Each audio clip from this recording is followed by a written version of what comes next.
அன்பான நண்பர்களே, சபிக்கப்பட்ட ஆதாம் எப்படி இயேசு கிறிஸ்துவின் கல்வாரி புண்ணியத்தினாலே அவன் ஆசீர்வதிக்கப்பட்டவன் ஆக மாறினான் என்பதுதான் நம்முடைய பிரசங்கம். ஆதாம் குறித்து நாம் வேதத்திலே வாசிக்கிறோம், எல்லாருக்கும் தெரியும். பாருங்க, அருமையான சூழலிலே கர்த்தர் அவர்களை கொடியேற்றினார். பார்ப்பதற்கு அழகான பழம், புசிப்பதற்கு இன்பமான பழம், எல்லாவற்றையும் கர்த்தர் சூஸ் பண்ணி மனிதனுக்கென்று நலமானவற்றை அருமையானவர்களே உருவாக்கி தாம் உருவாக்கின மனுஷனை அந்த தோட்டத்திலே வைத்தார். வேதம் சொல்கிறது, ஆதியாகமம் 1ஆம் அதிகாரம் கடைசி வசனத்தில் கர்த்தர் தாம் உண்டாக்கின எல்லாவற்றையும் பார்த்தார், அது மிகவும் நன்றாயிருந்தது என்று எழுதப்பட்டிருக்கிறது.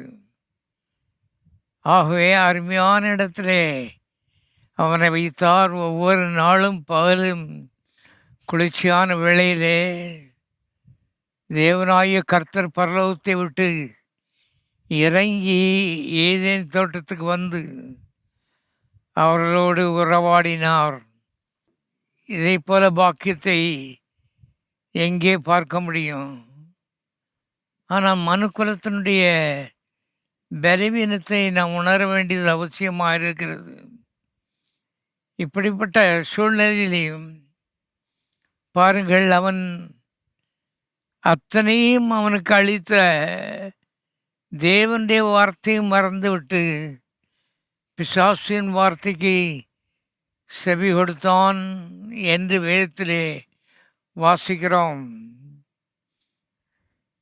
நாம் அருமையானவர்களே, விதிவிலக்கல்ல, நாம் கற்றுக்கொள்ளும்படி இவைகளெல்லாம் மாதிரியாக எழுதப்பட்டிருக்கிறது.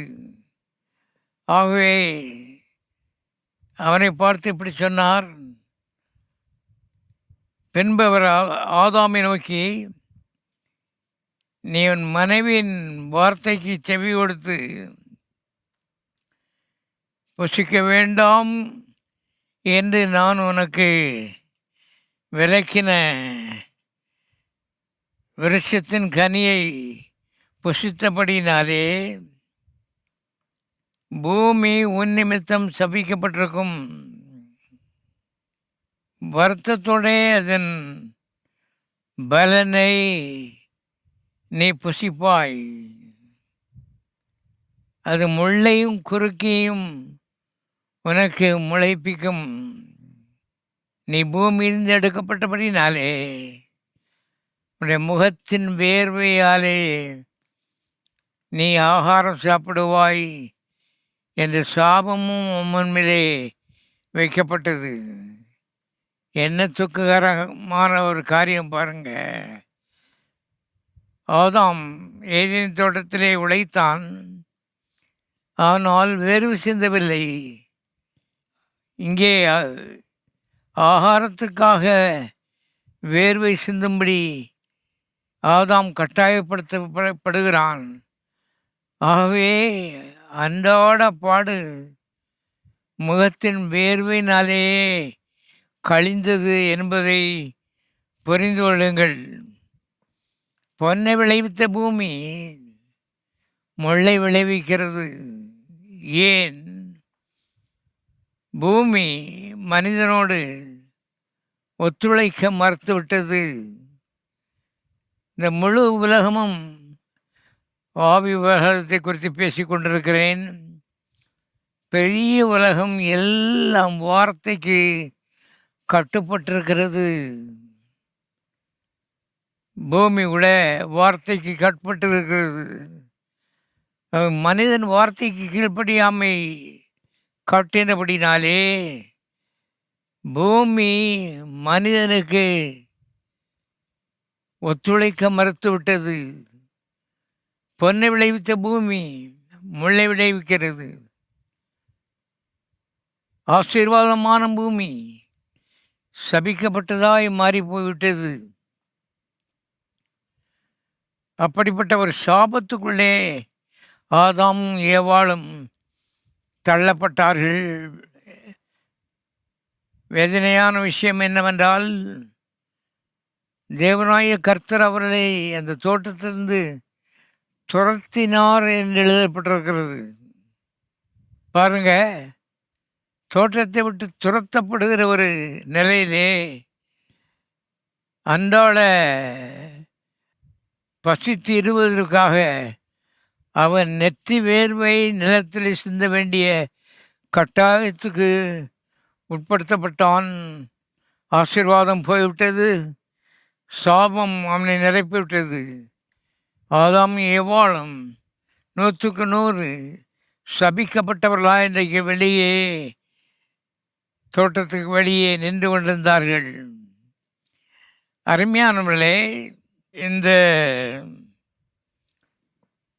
அவலநிலை மாறி மனிதனும் மனுக்குலத்தினுடைய சாபம் மாறுவதற்காக தேவன், அன்பின் தேவன் திட்டமிட்டார்.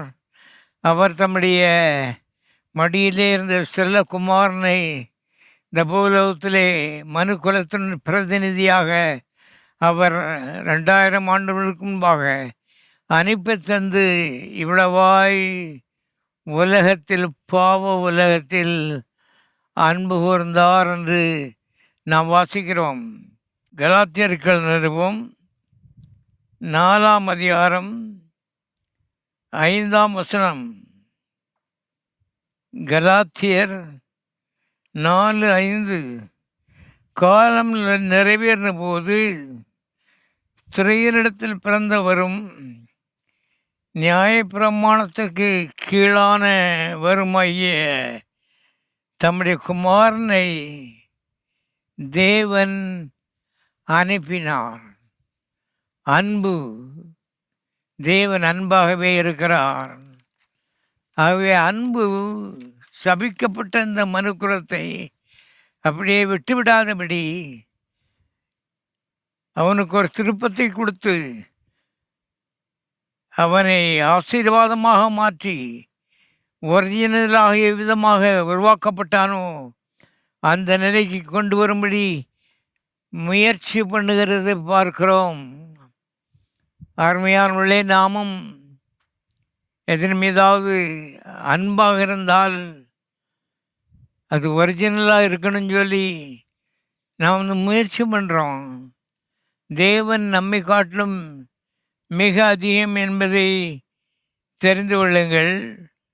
ஆகவே இந்த பாவ உலகத்துக்கு பரிசுத்த தேவன், திரியேத்தின் 2வது நபர் இயேசு கிறிஸ்து என்ற பெயரிலே அவர் தனியனாக அனுப்பப்பட்டார் என்பதை தெரிந்து கொள்ளுங்கள். இவளெல்லாம் நாம் கற்றுக்கொள்ளும்படி ஆலயத்துக்கு வருகிறோம். தேவ அன்பை பற்றி ஒரு அறிவு நமக்கு வரும்போது நம்முடைய குடும்பம் நல்லா இருக்கும். அதுக்காகத்தான் நாங்கள் பிரயாசப்படுகிறோம் என்பதை தெரிந்து கொள்ளுங்கள். ஆகவே ஆதாம் ஜெபிக்கவில்லை, ஆதாம் உபவாசிக்கவில்லை, 2 பேரும் சேர்ந்து கண்ணீர் விடவில்லை, 2 பேரும் தப்பு பண்ணிட்டோன்னு உணரவும் இல்லை. ஆனால் தேவன், அவன் உணர்ந்தானோ உணரவில்லையோ, நான் படைத்த அந்த படைப்பு ஆசீர்வாதமான படைப்பு, தேவ சாயலாக படைக்கப்பட்ட படைப்பு, அது ஒரிஜினலாக ஆசீர்வாதம் பொருந்தியதாக என்ன நோக்கத்தோடு படைக்கப்பட்டதோ அந்த நோக்கம் அதில் நிறைவேறுகிறதாக இருக்க வேண்டும் என்ற ஒரு ஆர்வத்திலே தம்முடைய குமாரனை அவர் மடியிலிருந்து அவர் அனுப்பினார் என்று எழுதப்பட்டிருக்கிறது. இவ்விதமாய் அன்பு கூர்ந்தார் என்பதை நாம் பார்க்கிறோம். பாருங்கள், இவன் ஒரிஜினலாக ஆசீர்வதிக்கப்பட்ட அந்த இடத்திற்கு வர வேண்டுமானால் இவனுக்கு பதிலாக அவரால் மறிக்க வேண்டியது அவசியமாயிருக்கிறது. ரத்தம் அது உயிருக்கு சமானமாயிருக்கிறது என்று லேவியராகமம் 17 வாசிக்கிறோம். ஆகவே இயேசு ஆதாமின் சார்பாக ரத்தம் சிந்தி மறிக்க வேண்டும். அதிலும் பலவிதமான மரணங்கள் இருக்கிறது. இயேசு கிறிஸ்து மிக மோசமான ஒரு மரணத்தை தெரிந்து கொண்டார் என்பது அவருடைய அன்புக்கு ஒரு அடையாளமாக இருக்கிறது. பாருங்கள், சிலுவையிலே தொங்குவது தேவனால் சபிக்கப்படுவது. ஆகவே காலம் நிறைவேறின போது தேவன் தம்முடைய குமாரனை சிலுவை மரணம் எப்பொழுது அமலுக்கு வந்ததோ அப்பொழுது தம்முடைய குமாரனை அந்த கொடூரமான மரணத்திற்கு ஒப்பு கொடுத்தார். இயேசு அதை ஏற்றுக்கொண்டார். அத்தனையும் உனக்காக எனக்காக அவ்வளவு கரையும் கொடுத்து தான் நாம் இன்றைக்கு ஆசீர்வதிக்கப்பட்டவர்களாக இருக்கிறோம் என்று வேதத்தில் வாசிக்கிறோம், விசுவாசிக்கிறோம், நம்புகிறோம். அத்தனைக்கும் காரணம் பிதாவாகிய தேவனும் குமாரனும் என்பதை அறிந்து கொள்ளுங்கள். உபாகமத்தின் புஸ்தகம் 21வது அதிகாரம் 22வது வசனம். உபாகமம் 21:22 கொலை செய்யப்பட்ட ஒருவன் மேல் சாவுக்கு பாத்திரமான பாவம் உண்டாயிருக்குமானால் அவனை கொலை செய்யும்படி மரத்திலே தூக்கி போடுவாயாக. ஆகவே கொடூரமான பாவங்கள் செய்தவர்கள் அவர்கள் மரத்திலே தூக்கப்பட்டார்கள். அவ்விதமாக மரத்திலே தூக்கப்பட்டவர்கள் தேவனாலே சபிக்கப்பட்டவர்கள் கருதப்பட்டார்கள். அது ஊருக்கு மாத்திரமல்ல, குடும்பத்துக்கு மாத்திரமல்ல, அந்த தேசத்துக்கே ஒரு பெரிய ஒரு அவகீர்த்தியாக, மகிமையாக, சாபமாக அவள் அவ்விதமாக தொங்கினார்கள்.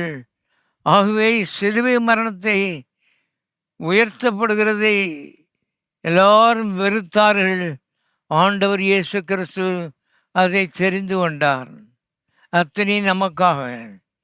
அருமையானவர்களே, நீங்கள் இதெல்லாம் சிந்தித்து பார்க்க வேண்டும் என்று அன்போடு கேட்டுக்கொள்கிறேன். பாருங்கள், மரித்து நம்மை சாபத்திலிருந்து ஆசீர்வாதத்துக்கு பண்டமாற்றம் செய்கிறது மாத்திரமல்ல, அதில் கடினமான மரணமாகி அந்த தூக்கப்படுகிற அந்த அனுபவத்தை அவர் ஏற்றுக்கொண்டார். காரணம், அவ்வளவு கிரையம் அவ்வளவு கொடுத்தா தான் சாபம் முற்றிலுமாய் நீங்கி மனுக்குலம் ஆசீர்வாதமாய் வாழ முடியும் என்பதை தெரிந்து கொள்ளுங்கள். ஆவி உலகம் என்பது அருமையாண்மை பெரியது. அதில் ஏராளமான கண்டிஷன்ஸ் இருக்கிறது, கட்டுப்பாடுகள் இருக்கிறது. எல்லாம் வார்த்தையினாலே கட்டுப்படுகிறது.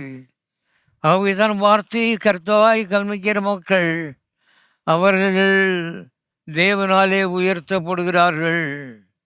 4 பேர் பொறாமப்படலாம், கெடுத்து பேசலாம், ஆனால் யாரும் அதை தடுத்து நிறுத்த முடியாது. அவனுடைய சீக்ரெட், அவனுடைய ரகசியம் இரவும் பகலும் கர்த்தருடைய வேதத்தில் தியானமாயிருக்கிற மனுஷன் பாக்கியவான். அவன் தன் காலத்தில் தன் கனியை தந்து இலை உதிராது இருக்கிற மரத்தை போல் இருப்பான். அவன் செய்கிறதெல்லாம் வாய்க்கும். எல்லாரும் சுத்தமாக சொல்லுவோம், நான் செய்கிறதெல்லாம் வாய்க்கும். மறுபடியும் சொல்லுவோம், நான் செய்கிறது எல்லாம் வாய்க்கும். நீங்கள் செய்கிறதெல்லாம் வாய்க்கும்படி கர்த்தர் இயேசு கல்வாரி சிலுவையிலே கேலி பொருளாக அன்றைக்கு தொங்கினார், கிரயம் கொடுத்தார். எது மிக கடினமான கிரயம், அந்த மரணத்தை தெரிந்து கொண்டார். எதற்காக? அத்தனையும் அன்பு என்பதை தெரிந்து கொள்ளுங்கள். நான் மனுஷியமான அன்பை குறித்து பேசவில்லை, தேவ அன்பை குறித்து பேசிக்கொண்டிருக்கிறேன். தேவ அன்பு பாருங்கள், என்னத்தை திருடலாம், என்னத்தை கொல்லலாம், என்னத்தை அழிக்கலான்னு சொல்லி தேடி தெரியறதில்லை. என்னத்தை கொடுக்கலாம், கடைசி சொட்டு ரத்தத்தையும் கொடுப்பதற்கும் அகாப்பே அன்பு ஆயத்தமாக இருக்கிறது. ஆண்டவரே, அப்படிப்பட்ட ஒரு மனுஷியாய் என்னை மாற்றும் என்று நீங்கள் ஜெபிக்க வேண்டியது மிக மிக அவசியம். ஆவிக்குரிய காரியங்கள் முதலிடத்தை பெறுகிறது என்பதை தெரிந்து கொள்ளுங்கள். பாருங்கள், கலாத்தியர் 3ஆம் அதிகாரம் 13ஆம் வசனம். கலாத்தியர் 3:13. மரத்திலே தூக்கப்பட்ட எவனும் சபிக்கப்பட்டவன் என்று எழுதியிருக்கிறபடி கிறிஸ்து நமக்காக, யாரோ ஒருவருக்காக மாத்திரம் இல்லை, அந்த பரிசுத்தவான், இவர் பரிசுத்தவான், இவருக்காக கர்த்தர் மறைச்சிட்டாரு இல்லை, இருக்கிற மோசமான பாவிகளையும் சேர்த்து தான் நமக்காக சாபமானார் என்று எழுதப்பட்டிருக்கிறது. இயேசு மனுக்குலத்தினுடைய மொத்த பிரதிநிதி, நல்லவருடைய பிரதிநிதி, பொல்லாதவருடைய பிரதிநிதி. அருமையானவர்களே, நற்கிரியை செய்தவர்களை இயேசு அங்கே ரெப்ரசன்ட் பண்ணுகிறார். அதே சமயத்தில் மோசமான துர்க்கிரியை செய்தவர்கள் கூட அங்கே இடம் இருக்கிறது, அழைப்பு இருக்கிறது, வாய்ப்பு இருக்கிறது. கர்த்தர் அழைக்கிறார். சாபமாய் வாழ்கிற வாழ்க்கை அது தேவனுடைய பார்வையிலே பிரியமில்லாத ஒரு வாழ்க்கை மாத்திரம் அல்ல. அருமையானவர்களே, கண்களை மூடுனா நம்மளை நிலைமை மோசமாகிவிடும். ஆகவே இவ்வுலகத்திலும் அவ்வுலகத்திலும் நல்வாழ்வு வாழும்படி கர்த்தர் கஷ்டமான பாதை வழியாக போகும்படி தெரிந்து கொண்டார் என்பதை தெரிந்து கொள்ளுங்கள். ஆகவே பாருங்கள், சிலுவை மரணம் அங்கே கடினமான மரணமாக இருக்கிறபடினாலே 100க்கு 100 சாபத்தை அது இயேசுவின் மேலே சுமத்தி விட்டது. 100க்கு 100 ஆதாம் ஏதேன் தோட்டத்திலே இழந்த அந்த ஆசீர்வாதங்களை மறுபடியும் மனுக்குலத்துக்கு திருப்பி கொடுத்து விட்டது. ஆழமான சத்தியத்தை சொல்லிக் கொண்டிருக்கிறேன், கவனமாய் கேளுங்கள். உங்களுடைய வாழ்க்கையின் எதிர்காலம் இதை தொட்டுத்தான் இருக்கிறது. கடினமான ஒரு மரணத்தை இயேசு கிறிஸ்து ஏற்றுக்கொண்டபடினாலே இதற்கு மேலே கஷ்டமான ஒரு மரணம் கிடையாது. அப்படிப்பட்ட மரணத்தை தானாகவே ஏற்றுக்கொண்டு பாருங்கள், ஆதாம் ஏதேன் தோட்டத்திலே இழந்து போன எல்லா ஆசீர்வாதங்களையும் 100க்கு 100 அப்படியே மனுக்குலத்திற்கு இயேசு பண்டமாற்று செய்தார். இன்னொரு விதத்தில் சொல்ல போனால், தேவன் இயேசுவின் மூலமாய் பண்டமாற்று செய்தார். மனுக்குலத்தினுடைய 100க்கு 100 சாபம் அது இயேசுவின் மேலே வந்தது. காரணம் மரணம், மோசமான மரணம். அதற்காகவே விரும்பி அதை தெரிந்து கொண்டார். அவ்வளவு தூரம் அருமையானவர்களே, கர்த்தர் நம்மை நேசிக்கிறார் என்பதை கற்றுக்கொள்வது ஒரு அடிப்படையான ஒரு பாடம் என்பதை நீங்கள் திட்டமாய் தெரிந்து கொள்ளுங்கள். அடிப்படையான பாடம். தேவன் என் மேல் அன்பாகவே இருக்கிறார். எல்லாரும் சொல்லுவோம், தேவன் என் மேல் அன்பாகவே இருக்கிறார். மறுபடியும் சொல்லுவோம், தேவன் என் மேல் அன்பாகவே இருக்கிறார். அதற்கு ஆதாரம் தான் சிலுவை மரணம் என்பதை புரிந்து கொள்ளுங்கள். இயேசு சிலுவையில் செத்தார், இயேசு சிலுவையில் செத்தார்னு அருமையானவர்களே 100 தடவை நாம் கேட்டுவிட்டோம். ஏன் சிலுவைக்கு செல்ல வேண்டும் என்பதுதான் கேள்வி. அதுதான் உலகத்திலே கொடூரமான ஒரு மரணம். அதுதான் எல்லா சாபத்தையும் பிசாசுடைய கரத்திலிருந்து பிடுங்கி எடுக்க வல்லமை உள்ளது. அதுதான் பரலோகத்தின் தேவன் இயேசுவின் மூலமாக அனுப்பியிருந்த எல்லா ஆசீர்வாதங்களையும் இவனுக்கு கொடுக்க வல்லது. அருமையானவர்களாகவே இயேசுனுடைய சிலுவைக்காக எல்லாரும் கரங்களை உயர்த்தி கர்த்தரை ஸ்தோத்திரிப்போம். இயேசு நம்முடைய பதிலாளாக, நமக்கு பதிலாக அவர் சபிக்கப்பட்டவராக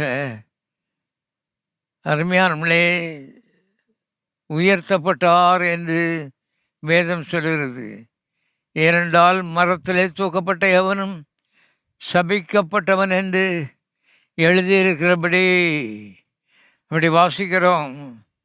ஆகவே இயேசு தேவனுடைய முழு சாபத்தையும் மனமோந்து அருமையானவர்களே நம்முடைய சாபத்தை, உன்னுடைய சாபத்தை, என்னுடைய சாபத்தை மனமோந்து இழுத்து கொண்டார், வாங்கி கொண்டார். யாரோ கட்டாயப்படுத்தி அவர் தலையில் வச்சு அமுக்கலை, கர்த்தர் வாங்கி கொண்டார். காரணம் அந்த சாபத்தினுடைய ஒரு துளிவு உன்னுடைய வாழ்க்கையின் ஓரத்தில் இருக்க வரைக்கும் ஆசீர்வாதத்திற்கு வழியில் வாசல் அடைபட்டிருக்கிறது. அருமையானவர்களே, எவ்வளவு நல்ல இயேசு! நீ யோசித்து பாருங்க. வாசல் திறக்கும்படியாக ஆசீர்வாதம் உன்னுடைய தலையின் மேலே கொட்டப்படும்படியாக நீயும் உன்னுடைய சந்ததியும் உன்னுடைய சந்தானமும் ஆசீர்வதிக்கப்படுவதற்காக ஆதாம் இழந்து போன அந்த எல்லா ஆசீர்வாதங்களையும் பிசாசுடைய கரத்திலிருந்து பிடுங்கி எடுப்பதற்காக எது கடினமான பாதையோ அதை இயேசு கிறிஸ்து அருமையானுடைய அவர் தெரிந்து கொண்டார் என்பதை தெரிந்து கொள்ளுங்கள். இது அன்பினுடைய ஒரு உச்சகட்டம். தேவனுடைய பிள்ளைகளே பாருங்கள், காலம் நிறைவேறின போது தேவன் தம்முடைய குமாரனை இந்த உலகத்தில் அனுப்பினார் என்று இந்த வசனத்தில் வாசித்தோம். என்ன காலம் உங்களுக்கு தெரியுமா? பாருங்கள், இந்த உலகத்தை, பூமியை பல சாம்ராஜ்யங்கள் அருமையானவர்களே ஆண்டு கொண்டிருந்தது.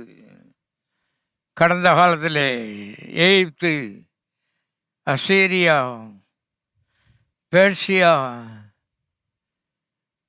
கிரீஸ், ரோம், பல சாம்ராஜ்யங்கள் அருமையானவர்களே இந்த பூமியை ஆண்டு கொண்டிருந்தது. ஆனால் ஒவ்வொரு காலத்திலும் இந்த சிலுவை மரணம் அமலுக்கு வரவில்லை. ஆகவே பிதாவாய் தேவன் ரோமர் காலத்து வரைக்கும், ரோமர் காலத்தில் தான் சிலுவை மரணம் அமலுக்கு வந்தது. அந்த கோரமான மரணத்தை தம்முடைய குமாரன் சகிக்க வேண்டும் என்று திட்டமிட்டு குமாரனை அருமையான காலம் நிறைவேறின போது ரோமருடைய நாட்களில் அவரை அனுப்பினார் என்பதை தெரிந்து கொள்ளுங்கள். கிறிஸ்தவம் ஒரு மதம் அல்ல. கிறிஸ்தவம் என்றால் அதுக்கு அர்த்தம் அன்பு. அதை மையப்பள்ளி கிறிஸ்து. ஆகவே தான் வேதம் சொல்கிறது தேவன் அன்பாக இருக்கிறார் என்று எழுதவில்லை. தேவன் அன்பாகவே இருக்கிறார். அன்பை தவிர வேற ஒன்றும் அவர்கிட்ட கிடையாது. வேறு கோணத்தில் வேறு வழியில் ஏதோ ஒன்றை செய்ய முடியாது. அருமையானவர்கள், எல்லாவற்றிலும் இந்த தெய்வீக அன்பினாலேயே அவர் செய்யும்படி ஊக்குவிக்கப்படுகிறார். அன்பு அவருக்குள்ளே இருந்து பொங்குகிறது.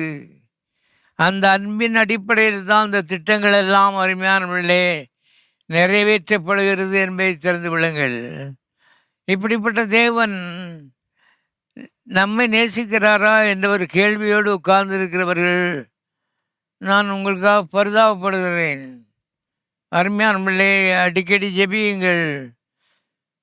தேவனே குறித்து ஒரு அருமையினாலே என்னை நிரப்பும். இயேசு கிறிஸ்துவனுடைய அன்பு என்னை நிரப்பட்டும் என்று அடிக்கடி ஜெபியுங்கள். மேலான ஜெபம். அதைத்தாரும் இதைத்தாரும் இதைத்தாரும் இதைத்தாரும் சொல்லி அநேக மக்களுக்கு அநேக நேரங்களை வீணாக்கி விட்டார்கள். பாருங்க, அற்பமான காரியங்களுக்காக கேட்டு உபவாசி சிரத்தை ஒடுக்கி கண் விழித்து ஐயோ அவர் படுகிற பாடு சொல்ல முடியாது. விஷயம் என்னன்னு கேட்டிங்கன்னா நத்திங், ஒன்றும் இல்லை. ஆனால் மேலான ஜெபம், தேவனுடைய அன்பை அறிந்து கொள்கிற ஜெபம், இயேசு கிறிஸ்துவின் மூலமாய் அவர் காண்பித்த அந்த அன்பை அறிந்து கொள்கிற அந்த ஜெபம். மரணத்திலே பல பல விதங்கள் இருக்கிறது. அதிலே சிலுவை பாடு மிக உச்சக்கட்டமானது. இயேசுநாதர் சொன்னார், அது எனக்கு வேணும். காரணம், ஒரு பாவி ஒரு மனிதன் அவன் கெட்டு போகக்கூடாது, சபிக்கப்பட்டு போகக்கூடாது, அவன் ஆசீர்வதிக்கப்பட வேண்டும் என்ற ஒரு ஆர்வத்தில் அருமையானவர்களே எல்லாவற்றையும் அவராகவே செய்திருக்கிறார் என்பதை திட்டமாய் அறிந்து கொள்ளுங்கள். தேவன் பயப்படத்தக்கவர் அல்ல. தேவன் பாசத்துக்கு உரியவர். இந்த உலகத்தில் உங்கள் அப்பாவை காட்டலாம், அம்மாவை காட்டலாம், யாரை காட்டிலும் அருமையாளர் மிக அதிகமாய் உங்களை நேசிக்கிறவர். காரணம், கடைசி சொட்டு இரத்தத்தையும் தேவ இரத்தத்தை உங்களுக்காக சிந்தினது இயேசு மாத்திரம்தான். அந்த தேவ அன்பை 100க்கு 100 கல்வாரியிலே காண்பித்தது இந்த இயேசு மாத்திரம்தான், வேறு யாரும் கிடையாது. ஆகவே மற்ற எல்லாவற்றை காட்டிலும் இந்த ஆவிக்குரிய காரியங்கள், உயரமான காரியங்கள், முதல் இடத்துல வைக்கப்பட வேண்டிய காரியங்கள், இவைகளுக்கு நீங்கள் முதலிடம் கொடுத்து இவைகளுக்காக ஜெபித்து நாடி தேடி உங்களுடைய வாழ்க்கை அபிதமாக அமையட்டும். அருமையானவர்களே, பாருங்கள், கல்வாரி சிலுவையிலிருந்து ஆண்டவராய் இயேசு கிறிஸ்துவனுடைய சரீரம் இறக்கப்படும் பொழுது 100க்கு 100 சாபம் இயேசுவின் மேலே, 100க்கு 100 மனுக்குலம் பூராவும் விடுதலை ஆகிவிட்டது. ஒரு உண்மை, முக்கியமான உண்மை இது. மறுபடியும் இதை சொல்லுகிறேன். கல்வாரி சிலுவையிலே இருந்து இயேசு கிறிஸ்துவனுடைய சரீரம் இறக்கப்படும் பொழுது 100க்கு 100 சாபம் இயேசுவின் மேலே, மனுக்குலம் முழுவதும் மகா பெரிய அயோக்கியம் கூட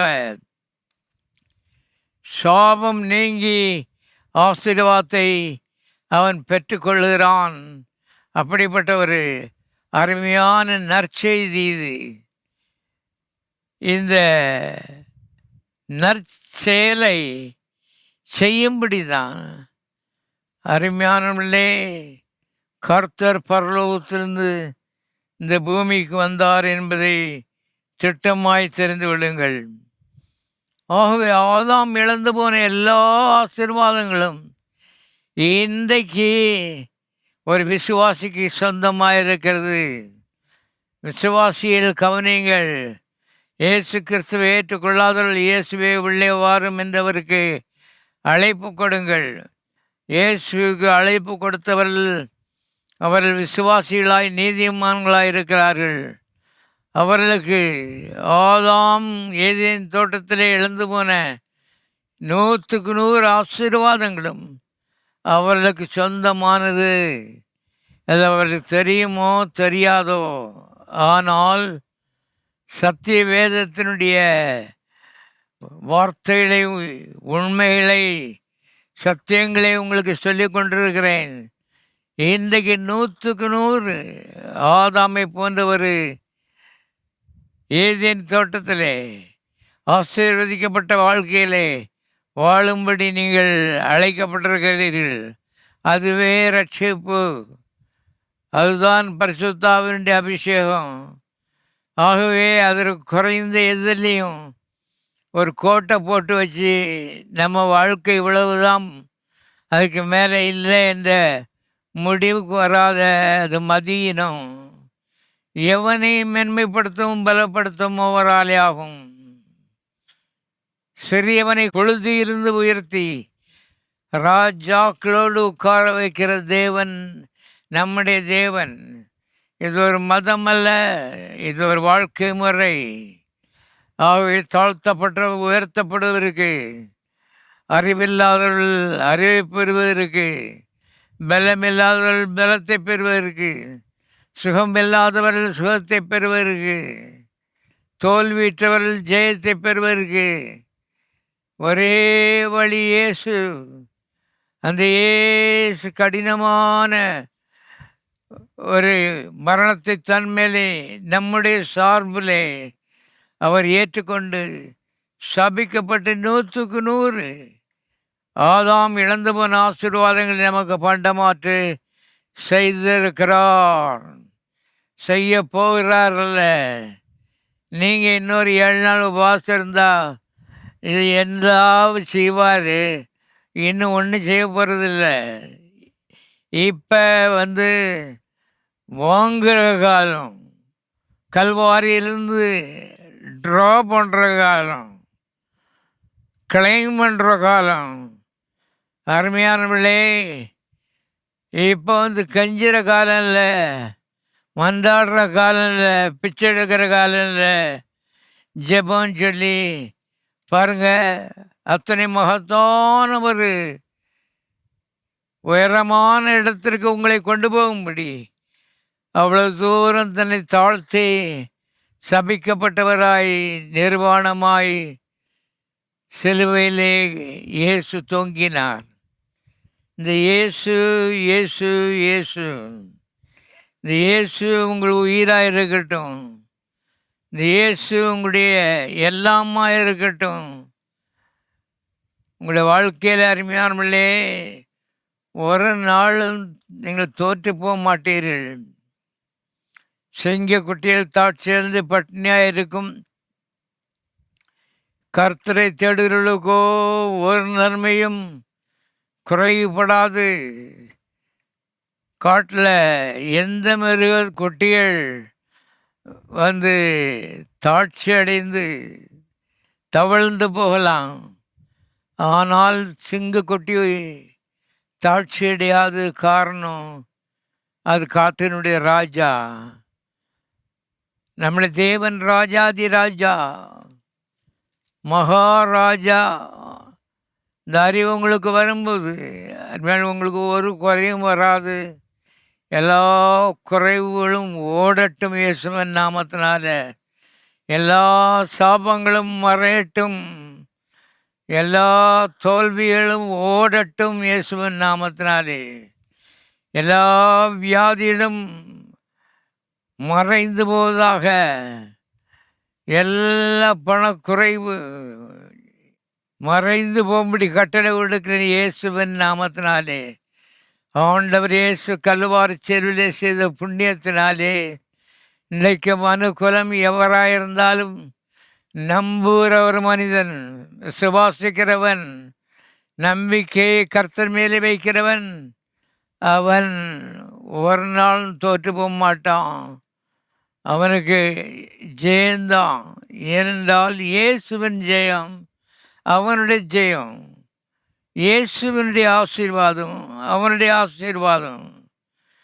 கல்வாரியிலே ஒரு பெரிய பண்டமாற்று நடந்திருக்கிறது. கர்த்தர் தம்பளத்தில் இருக்க எல்லா மேன்மையிலையும் மனுஷன் மேலே வச்சுட்டு, மனுஷனுடைய எல்லா குறைவுகளையும் அவர் தன் மேலே ஏற்றுக்கொண்டு அதற்காக தண்டிக்கப்பட்ட இடம்தான் கல்வாரி.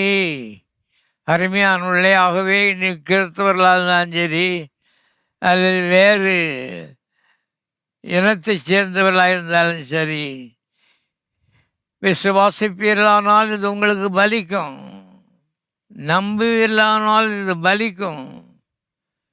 ஒரே நாளில் கூட பலிக்கும். காரணம் ஒரு தேவன். எங்களெல்லாம் கடவுள் இந்த மாதிரி உயர்த்திருக்காரு. அநேகர் வந்து ஆச்சரியப்பட்டு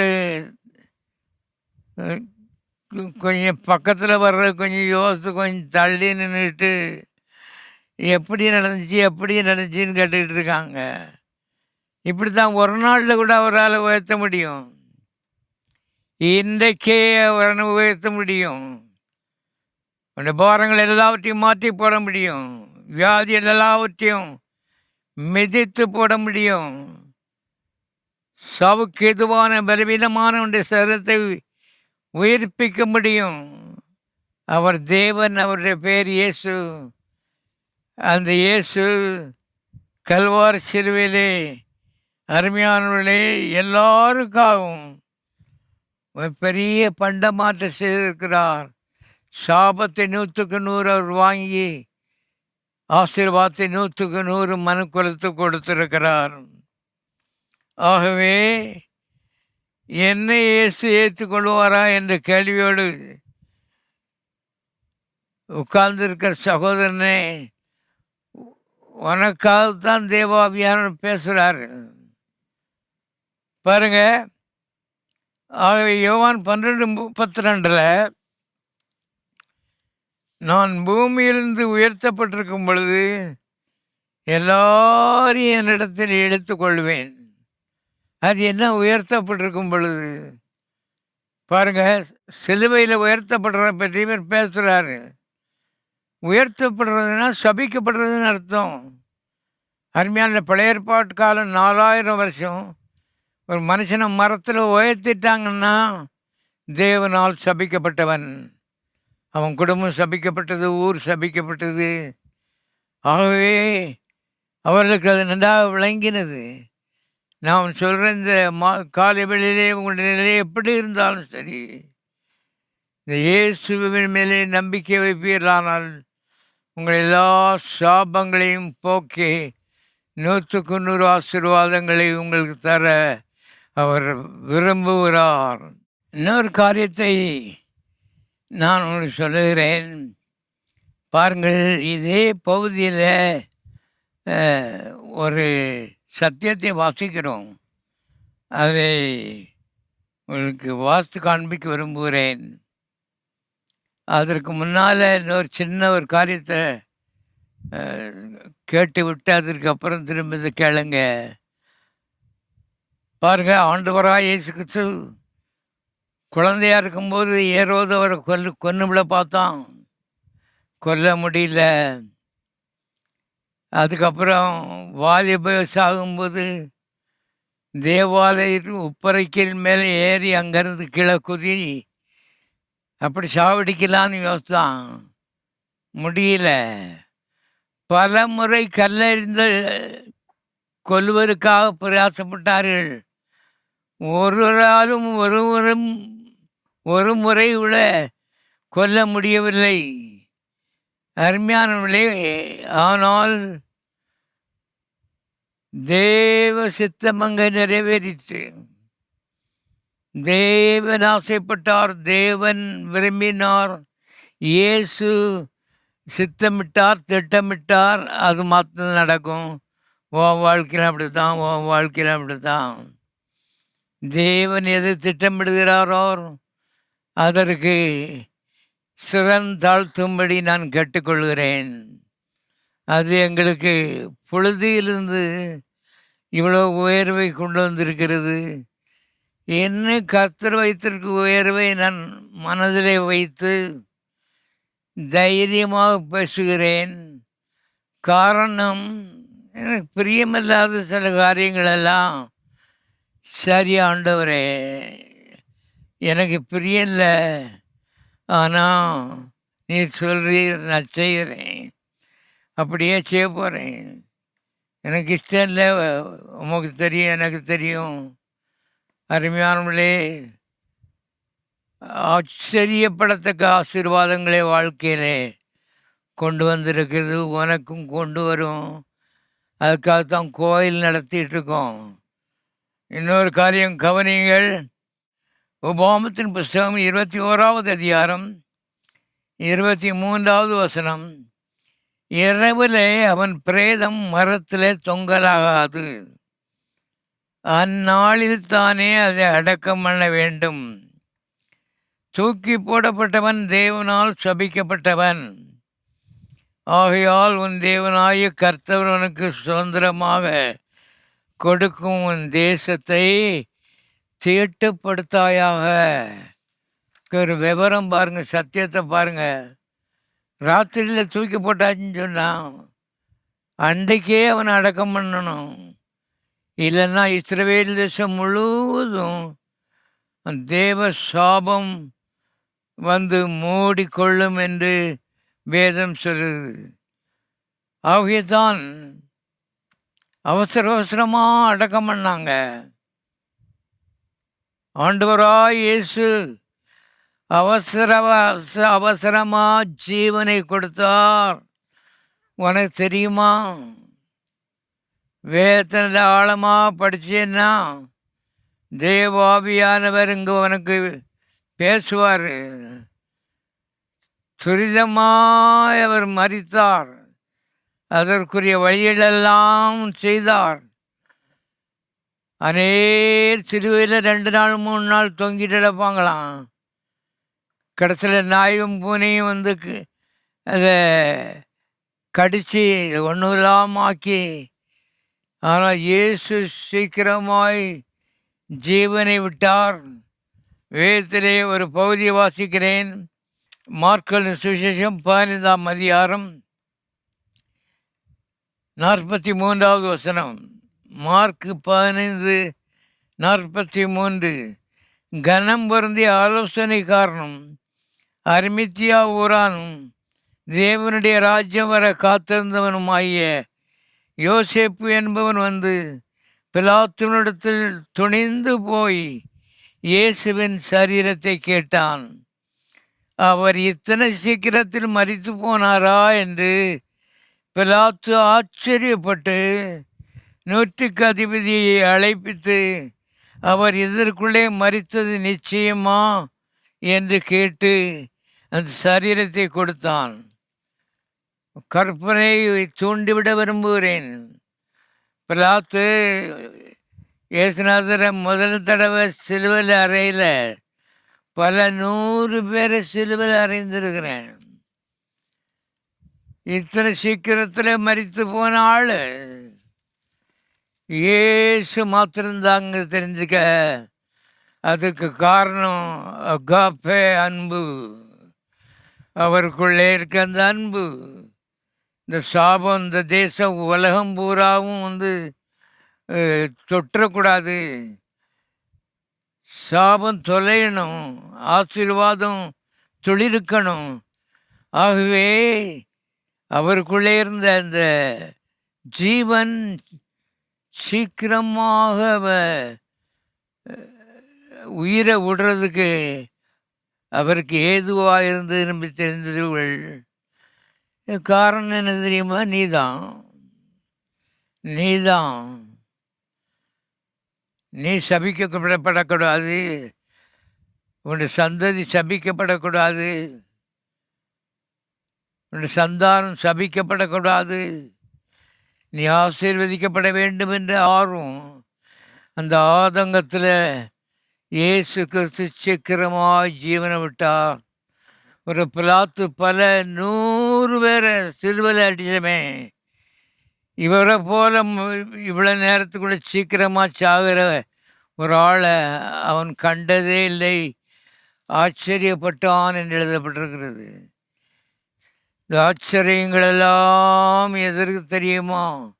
இயேசுவை நேசியுங்கள், இயேசுவை நேசியுங்கள், தேவனை நேசியுங்கள், ஆவிக்குரிய காரியங்களுக்கு முதலிடம் கொடுங்கள். மற்றெல்லாம் முதலாவது தேவனுடைய ராஜ்யத்தை தேடுங்கள், அப்பொழுது இவளெல்லாம் உங்களுக்கு பரலோகம் கூட்டி கொடுக்கும். எப்படி ஏதுன்னு ஒன்று உன் சின்ன மூளையை வச்சு வேலை செய்யாத. ஆழமாக முதலாவது தேவனுடைய ராஜ்யத்தில் இடம் கொடு. ஒருவேளை இன்றைக்கு ஏழையாக இருக்கலாம், நாளைக்கு நீ எப்படி இருப்பாய் என்று உன்னுடைய எதிர்காலத்தை நிர்ணயிக்க முடியாது. ஏன்னா தேவன் கையில் இருக்கிறது. தேவன் எழுதினது தான், சொன்னது தான். ஆகவே இந்த தேவனிடத்திலே ஆசீர்வதிக்கும்படி வந்திருக்கிறீர்கள். ஆழமாய் உங்களை அர்ப்பணிக்கும்படி ஆண்டவருடைய நாமத்தினாலே உங்களை அன்பாய் நான் கேட்டுக்கொள்கிறேன். பாருங்கள், 2 வசனங்களை நான் உங்களுக்கு காண்பிக்க விரும்புகிறேன். 2 வசனங்களும் ஆவியானவரும் வேத புஸ்தகத்திலே எழுதி வைத்திருக்கிறார். 2ஐயும் நாம் விசுவாசிக்கிறோம். ஆனால் 2க்கும் பெரிய வித்தியாசம் இருக்கிறது என்பதை காட்டி நான் முடிக்க விரும்புகிறேன். ஏனென்றால் அறிவு, வேதத்தை குறித்த அறிவு நமக்கு தெளிவு உண்டாக்கும், வாழ்வை வளமை, வாழ்க்கையில் முன்னேற்றத்தை உண்டாக்கும். இல்லாவிட்டா இருந்த இடத்துல ஜெபிக்கன்னு ஜெபிச்சு 40 வருஷம் ஜெபிச்சு 4 அங்குலம் முன்னேறாமல் அதே இடத்துல ஆட்கள் இருக்கிறார்கள். நீ அந்த கூட்டத்தில் இருக்கக்கூடாது. அதுதான் நான் சொல்கிறேன். 2 வசனத்தை வாசிக்கிறேன் பாருங்கள். ஆதியாகமம் 3ஆம் அதிகாரம் 24வது வசனம். ஆதியாகமம் 3:24. தேவன் மனுஷனை ஏதேன் தோட்டத்தை விட்டு துரத்தி விட்டு ஜீவ விருட்சத்துக்கு போகும் வழியை கிழக்கே காவல் வைத்தார். இது வேதத்தில் ஆவியான எழுதியிருக்காரு. பழைய ஏற்பாட்டில் ஆதியிலே இருக்குது. இன்னொரு வசனம் வாசிக்கிறேன். துரத்தி விட்டார். அதை மனதில் வைத்து கொள்ளுங்கள். மனுஷனை பாட்டனை ஏதேன் தேசத்தை விட்டு வெளியே போடான்னு சொல்லி துரத்தி விட்டார். இது வேதத்தில் இருக்கிறது. இப்போ வாசிக்கிறேன். வேதத்தில் இன்னொரு வசனம் இருக்குது. எபிரேயர் 4ஆம் அதிகாரம் 14ஆம் வசனம். எபிரேயர் 4ஆம் அதிகாரம் 14ஆம் வசனம்.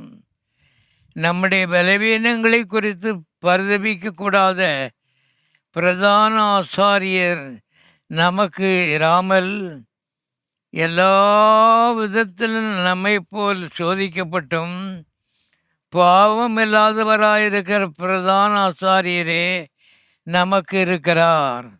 ஆதலால் சத்தமாக வாசிக்கையும் கவனி.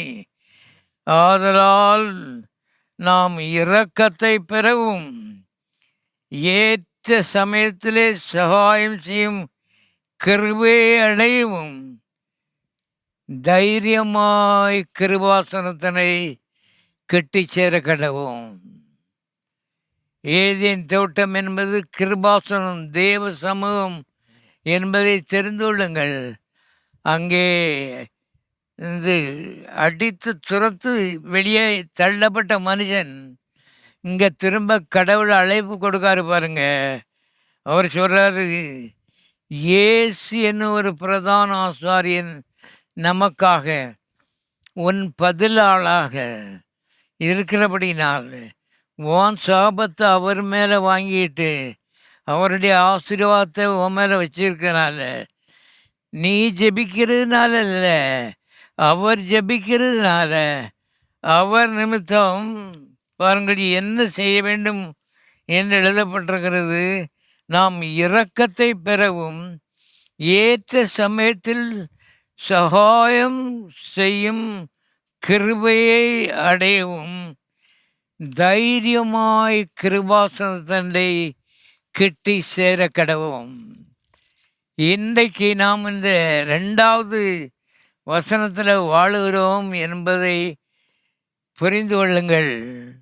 அறிவோடு இருக்க வேண்டும். ரட்சிக்கப்பட்டிருந்தால் போதாது, பரிசுத்தாய் பெற்றிருந்தால் போதாது, அறிவு வேணும். அதுவும் பைபிள் தானே போட்டிருக்கு. அதான் அறிவு வேணும்னு சொல்கிறேன். அது பைபிளில் போட்டிருக்கு. விழுந்து போன ஆதாம், சபிக்கப்பட்ட ஆதாம், அவனுடைய சந்ததி, அவனுடைய சந்தானம், அவனுடைய மனுக்குலம் சபிக்கப்பட்ட ஒரு கூட்டம். இங்கே இயேசுவின் பாடுகளாலே, அவருடைய காயங்களாலே, அவருடைய இரத்தத்தாலே, அவருடைய கண்ணீராலே, அவருடைய அவமானத்தாலே கழுவப்பட்டு நீதிமான்களாய் விசுவாசிகளாய் ஆசீர்வதிக்கப்பட்டவர்களாய் இருக்கிறவர்களை பார்த்து கத்த சொல்கிறாரு, தைரியமாய் கிட்ட வா, தைரியமாய் பக்கத்தில் வா, தள்ளி ஒதுங்கி நில்லாத ஆசீர்வாதத்தை பெற்றுக்கொள்ளும்படி இயேசு கல்வாரியிலே பாடுபட்டு சம்பாதித்த ஆசீர்வாதத்தை ஆவி உலகத்திலிருந்து எடுத்து கொள்ளும்படி உனக்காக, உன் பிள்ளைக்காக, உன் குடும்பத்துக்காக, உன்னுடைய சமுதாயத்துக்காக, சபைக்காக எடுத்துக்கொள்ளும்படியாக தைரியமாய் கிட்டவா. அருமையானவர்களே, எவ்வளோ பெரிய வித்தியாசம். அதே தேவன்தான், அதே ஆவியானவர் தான், அதே வேதம்தான். அங்கே அப்படி எழுதி வச்சிருக்காரு, இங்கே இப்படி எழுதி வச்சிருக்காரு. அதனால தான் ராத்திரி போல உட்காந்து பழைய ஏற்பாட்டை தியானம் பண்ணிட்டு இருக்காத. ராத்திரி போல உட்காந்து பழைய ஏற்பாட்டை தியானம் பண்ணிட்டு இருக்காத. புதிய ஏற்பாட்டுக்கு வா, கல்வாரிக்கு வா, இயேசுவினிடத்தில் வா. அந்த இயேசு இருக்கிறபடினாலே தைரியமாய் கிருபாசனத்திலே கெட்டி வாயண்டவா. இயேசு இல்லாமல் இங்கே வராத. இயேசு இல்லாதவர் கிறிஸ்தவ மதம் கேலி மதம். ஏனென்றால் அறிவு இல்லாமல், கிறிஸ்து இல்லாமல் தேவன் பக்கத்தில் வர முடியாது. அவருடைய ரத்தம், அவருடைய பாடு, அவருடைய கண்ணீர், அவருடைய வேதனை, இது உன்னை தைரியமாக என்கிட்ட கிட்டவா. உனக்கு என்ன வேணும்? என்ன ஆசீர்வாதத்தோடு இந்த கால் வெளியே வந்திருக்கிறாய்? கர்த்தர் கேட்கிறாரு, என்ன ஆசீர்வாதத்தோடு வந்திருக்கிறாய்? ஒருவேளை அவனுக்கு பிள்ளை தேவையா, பணம் தேவையா, சுகம் தேவையா? எல்லாவற்றையும் கல்வாரி சிலுவை கர்த்தர் சம்பாதித்து இன்றைக்கு கூப்பிடுறார், பக்கத்தில் வா, நெருங்கி வா. விசுவாசத்தோடு கேளு, வார்த்தையை பிடிச்சி கேளு. இயேசுவின் புண்ணியத்தினாலே கேட்கன்னு சொல்லு. ஆண்டவர் உனக்காகத்தான் ஸ்பெஷலாக சம்பாதித்து வைத்து காத்து கொண்டு இருக்கிறார். ஆகவே இந்த காலை வேளையிலே ஆசீர்வாதம் வேண்டியவர்கள், கெஞ்சீரன் மந்தாடுகிறேன் எல்லாம் தூக்கி தூர எரிஞ்சிட்டு அவர்கள் இயேசுவின் நாமத்தினாலே நான் வாரேன், இயேசுவின் பாடுகளால் நான் வாரேன், இயேசுவின் வேதனையினால வாரேன். நீ தந்தால் ஒளி நாம் விட போகிறதில்ல. அவ்விதமாய் எரிக்கி பிடிப்பீர்களானால் கர்த்தராய் இயேசுவின் பாடுகள் மூலமாக நிச்சயமாக பரலோகம் உனக்கு பதில் அளிக்கும் என்று நான் உனக்கு வாக்கு பண்ணுகிறேன். எல்லாரும் தயவுசு எழுந்திருப்போம்.